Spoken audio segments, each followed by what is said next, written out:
Welcome to the 3 for 3 Meet the Candidate series, presented by the Miami Alumni Chapter of Delta Sigma Theta Sorority Incorporated. The 3 for 3 series is being brought to you by our Social Action Committee. This committee works under the auspice of our organization's political awareness and involvement programmatic thrust, and is charged with providing programs and activities that foster, among other things, voter registration and voter education. It is imperative to mention that the members of the Miami Alumni Chapter of Delta Sigma Theta Sorority are not and will not endorse or promote any candidate. To that end, we invite you to watch the 3 for 3 Meet the Candidate series. This series will offer you an opportunity to preview several candidates running for office in Miami-Dade County. In an effort of providing a level and inclusive playing field, we invited all of the qualified candidates running for Miami-Dade County Board of County Commissioners, Miami-Dade Circuit and County Judges, and the Miami-Dade School Board during this 2020 primary election. Note that some of the candidates did not respond to our invitation. Candidates within the same group were asked the same 3 questions, where they were given a maximum of 3 minutes to answer. We hope that you enjoy our program. Remember to register to vote and to vote by mail for your safety. Now, let's meet the candidate.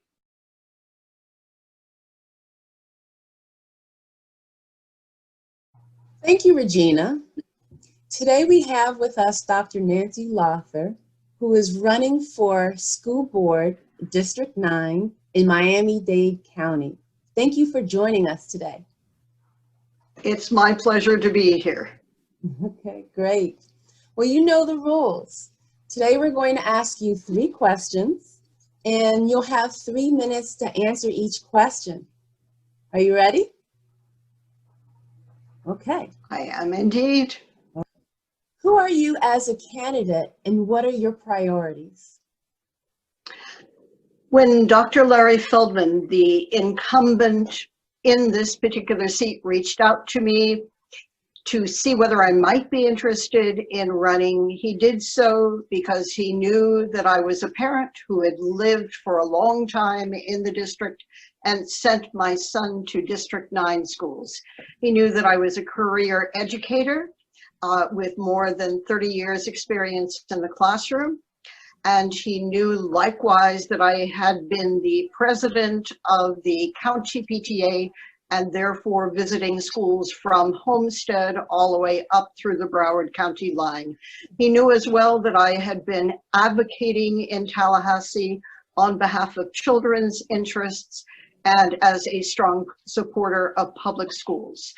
I accepted without hesitation because I consider it my passion, my duty to serve the children of this country, and in so doing create opportunities for all students in all neighborhoods to keep schools safe in all senses, and finally to bring communities and schools closer together. How will you then work to achieve equality and equity in the education system? That is actually a very complicated question because it sometimes comes down to more than the actual amount of money spent in the school.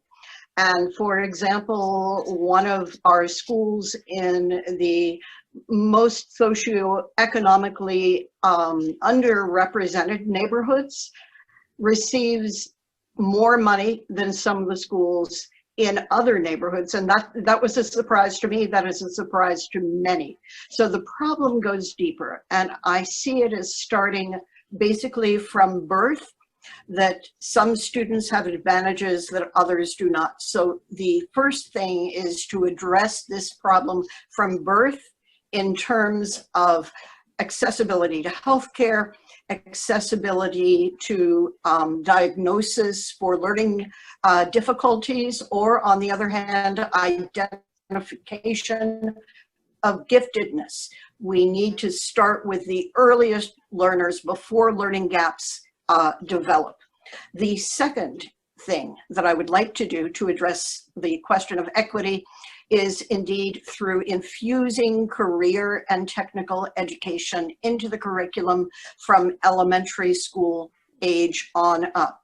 We have become too school grade centered, too student grade centered, and students have many talents that they can develop and feel good about, and those particular talents can be nurtured, first of all, through a rich and robust curriculum for all that involves the arts, music, dance, theater. It involves foreign language, and it involves as well a very thorough grounding in academics. But there is more. Students feel good when they can create something, when they are responsible for making something that is their own. And so I see that as one additional measure that we need to undertake. The final measure is we have shut our schoolhouse doors too tight. We need to allow the community to come into the schools and schools to go out into the community. And by that, I mean after hours, I mean on weekends, through joint use agreements of facilities where municipalities exist and otherwise with the county. I teach older adults at this point, and my impression is that older adults have a wealth of knowledge that can be stored, that can be shared with children. Children have a lot to learn from their grandparents, from their great-grandparents, from their uncles, from their aunts. And why can we not have a situation where we have an exchange of skills situated at the school site? The other possibility and final possibility I will dwell on, in Orange County right now, we have something known as community schools. It takes the resources of the school district, of a partner university, social service agencies, and healthcare agencies. And this is a model that is working in Orange County in 2 schools, as well as a number of other schools across the nation. Okay. In Miami-Dade County. And so why should we then vote for you? I think that you need, in the current circumstance, with COVID, with the fact that we are about to face a crisis financially, and with the fact that we will actually have 2 other brand new school board members on the dais come November. This is a crucial election.